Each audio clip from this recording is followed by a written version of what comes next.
que actualmente está en forma intensa, realmente elevada. Y entonces empieza el outsourcing y las alianzas. El outsourcing empieza a finales del 900 y a principios del 2000. ¿Se acuerdan qué es el outsourcing?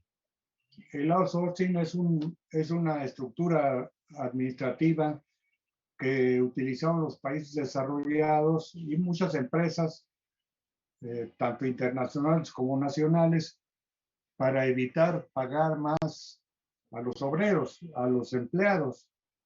El outsourcing es una regla de contratación que duró muchos años y todavía en algunos países se utiliza. Aquí ya se prohibió. ¿Por qué? Porque la gente era contratada por 6 meses máximo, o por 4 meses, o 3 según la empresa. ¿Y qué quiere decir? Que cada 6 meses o cada periodo de tiempo corto tenían que firmar otra vez los empleados para volverse a contratar. ¿Eso qué implicaba? Que no acumulaban antigüedad. Y si no acumulaban antigüedad, pues no tenían derecho a jubilación. Y entonces durante muchos años esto operó.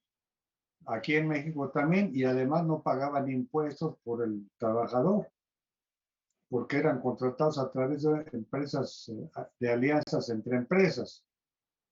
Y de ahí surgió también la cuestión de las empresas factureras, los que facturaban sin tener empleos, nada más en hacer facturas para que la gente pudiera tener facturas y deducirlas de sus impuestos. Entonces fue una forma tramposa de los empresarios de ganar más, teniendo a los mismos empleados, pero haciéndolos firmar cada 6 meses o cada año para evitar que acumularan antigüedad. Entonces no son trabajadores permanentes, pero así operaron muchas empresas, tanto del sector privado como del sector gubernamental, que también se prestó para eso. Entonces, esto ya desapareció en México. Ya no hay outsourcing. Es decir, está prohibido usar el outsourcing. Y también prohibido usar las facturas falsas, la facturación de alguien que no tiene por qué dar una factura si no está pagando impuestos. Se llaman empresas factureras que duraron mucho tiempo y había muchas. Entonces eso ahora ya está eliminado en México. Afortunadamente a partir de hace 2 años ya las eliminaron. Pero obviamente entonces la estructura corporativa pues siempre ha tenido ventajas porque se organizan de acuerdo a la legislación de cada país y siempre procuran estar con ventajas para pagar menos o para pagar aunque sea tarde, que les den permiso de no pagar a tiempo sus impuestos. Y obviamente ya no se vale, aunque todavía en muchos países lo hay, el outsourcing, de contratar a personal que no forma parte de la empresa, sino de otra empresa. Y de esa manera los cuadros de abajo y los cuadros medios, hasta los ingenieros fueron contratados en esa forma, hasta los egresados de las escuelas. Por medio de outsourcing se aprovechaban de pagarles menos. Es común que a un recién egresado le paguen menos porque es pasante. Y muchas veces prefieren los empresarios contratar pasantes porque les pagan menos que contratar un titulado que cobra más por estar titulado. Y si los dos salieron de la misma escuela, pero uno salió titulado y otro salió, vamos a decir, como pasante, pues muchas veces las empresas, por aprovecharse del costo, pues prefieren contratar a un pasante que sabe lo mismo que un titulado que acaba de salir. Y ya la diferencia que se establece en el ejercicio profesional es cuando uno ya tiene tiempo de estar desarrollando una actividad profesional. Y es cuando ya hay motivos para tener un currículum significativo que ayude a tener un mejor trabajo.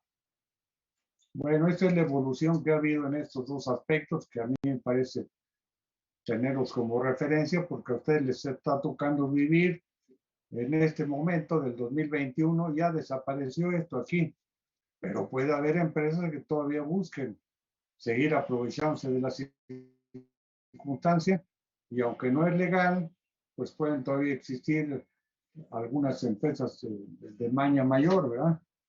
Vamos a, si alguien no ha acabado, hágame una señal de, bueno, nada más la voz para que yo me espere un poco más y termine las láminas. Si no hay nadie pendiente, me voy a la siguiente.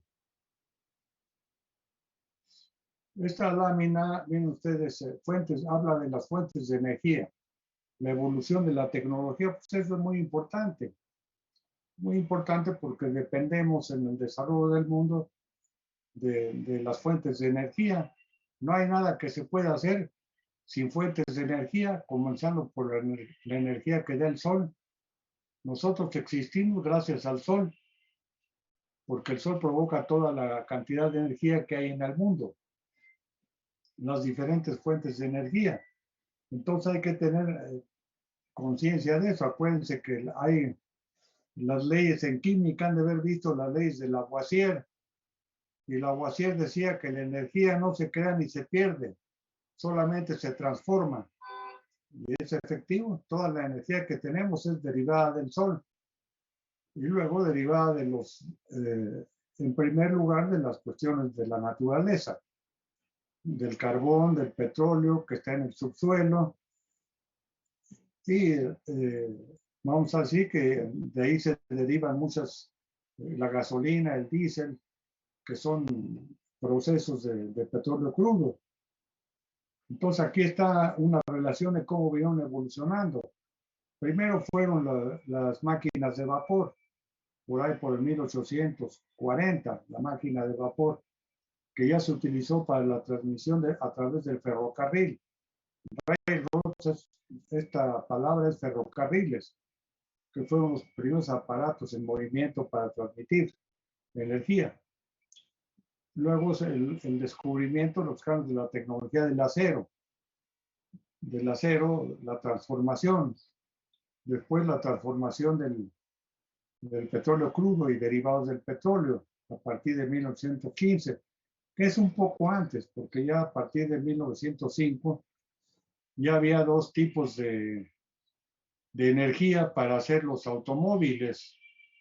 Acuérdense que los automóviles ahorita han sido de tener consumo de energía, la mayoría todavía sigue usando derivados del petróleo, que son combustóleo o gas. Y obviamente gas para que operen los aviones también. Gas o petróleo gasificado o diésel que usan los barcos. Sin embargo, pues en el 1905 ya había la opción también de generar energía eléctrica. Ya se habían descubierto las baterías, pero se hicieron automóviles de muestra para operar con energía, con baterías, pero salían muy caros porque no había suficientes baterías, suficientes herramientas de batería para operar, ¿sí? Ya el litio ya existía en esa época, pero era muy caro subtraerlo y luego procesarlo para tenerlo como batería. Entonces era muy caro, en cambio el petróleo que estaba a flor de piel ahí en el campo, en los pozos petroleros, era más fácil procesarlo y transmitirlo para que se convirtiera en uso de vapor, de gasolina o en gas. Y por eso los dueños de los primeros automóviles pues decidieron que era mejor que la industria automovilística se desarrollara teniendo como combustible preferente los derivados del petróleo, no las baterías, porque no había esa tecnología desarrollada ampliamente, ni la hay todavía. La hay en algunos países desarrollados que no tienen petróleo, pero no es generalizado. Todavía la mayor parte del transporte colectivo que hay en el mundo consume derivados del petróleo. Y obviamente sí se está desarrollando la transmisión de energías limpias. Y la transmisión de energías limpias obviamente va a ser muy útil, está siendo muy útil, pero se prevé que va a ser más con el desarrollo de la tecnología de aquí a 30 años. Ahorita todavía no es arriba del 10 o 12% que se utilizan energías limpias en el mundo. Todavía del 85 al 90% se utilizan energías derivadas del petróleo. Y los que más las utilizan son los países industrializados, los países más ricos del mundo. Los 10 países más ricos son los que consumen más energía derivada del petróleo y son los que más contaminan al mundo porque tienen que usar el petróleo. Aunque en la teoría ellos quieren hacer ver que ya no conviene usarlo, pero ellos lo siguen usando y lo que quieren es que ya no se contamine la atmósfera y eso es bueno, pero todavía muchos países dependen de derivados del petróleo y apenas se están desarrollando tecnologías de procesamiento para que haya baterías procedentes del litio que ya existen en algunos países, pero se está desarrollando de forma lenta. De aquí a que le quitan el mercado al petróleo, pues va a pasar mucho tiempo. Entonces, por lo pronto, la historia nos dice que en 1905 había las dos fuentes de energía, la petrolera y la energía de baterías a través del litio. Pero no era rentable y por eso se usó el petróleo. Y como el petróleo ya no se puede sostener porque ese se acaba, no es renovable, pero no se sabe cuándo se va a acabar.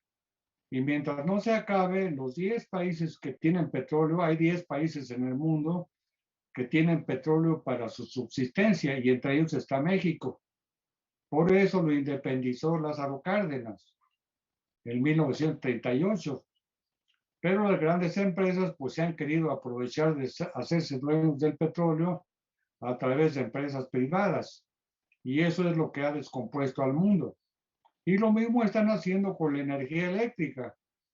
La energía eléctrica, Adolfo López Mateos en 1960 la nacionalizó a través de la Compañía de Luz, a través de la Comisión Federal de Electricidad.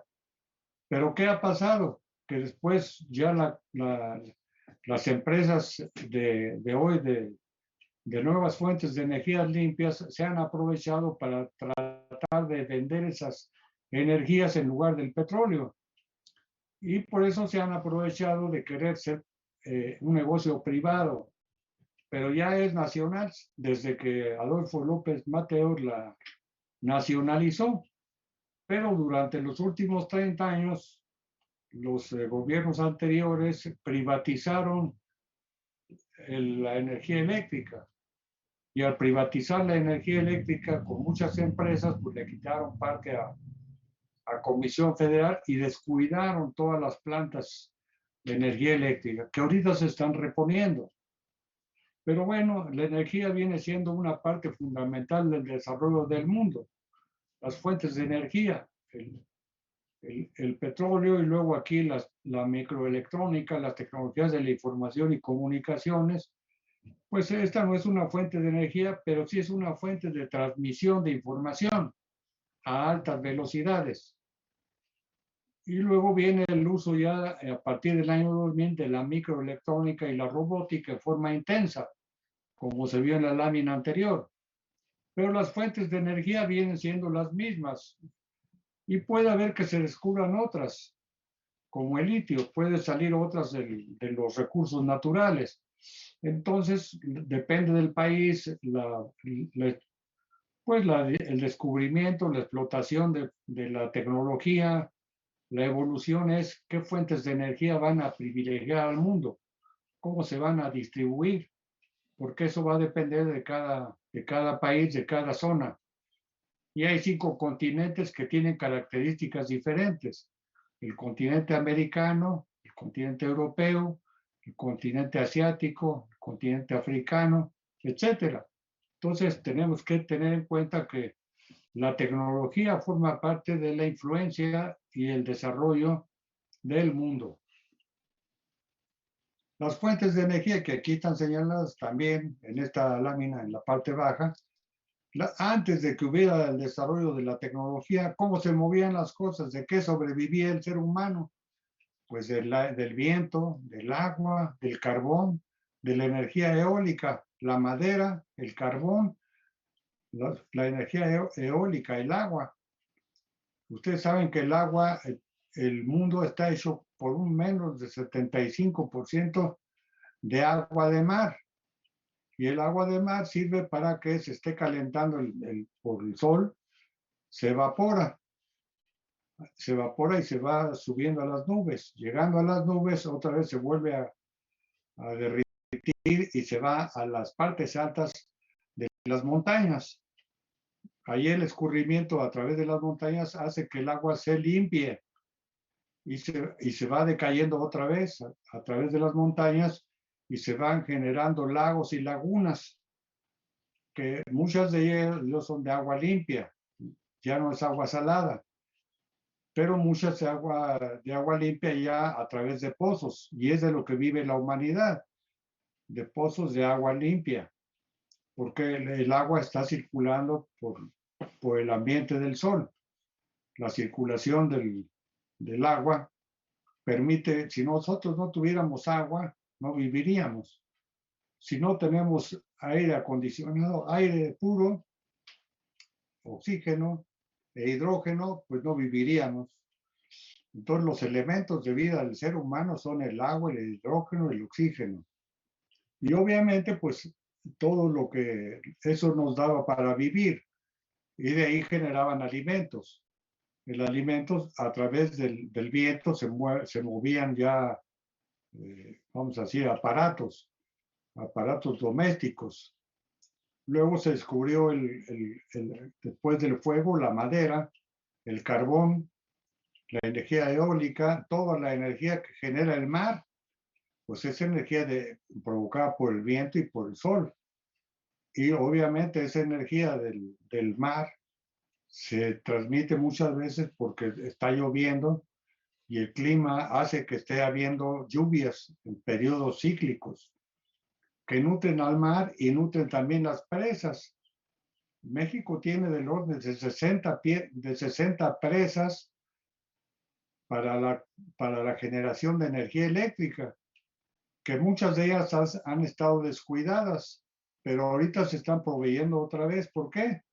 Porque la energía más limpia que se puede producir a través de la tecnología es la energía eléctrica derivada justamente de las presas. En las presas se acumula el agua, pero el agua se deja chorrear, se caen los chorros en grandes cantidades y hacen que se muevan en forma cíclica los aparatos que generan energía eléctrica. Y al generarse, esa es la energía más limpia que hay, porque no se está consumiendo nada. Se está aprovechando la caída del agua, que al caerse está haciendo que se muevan las hélices de las turbinas.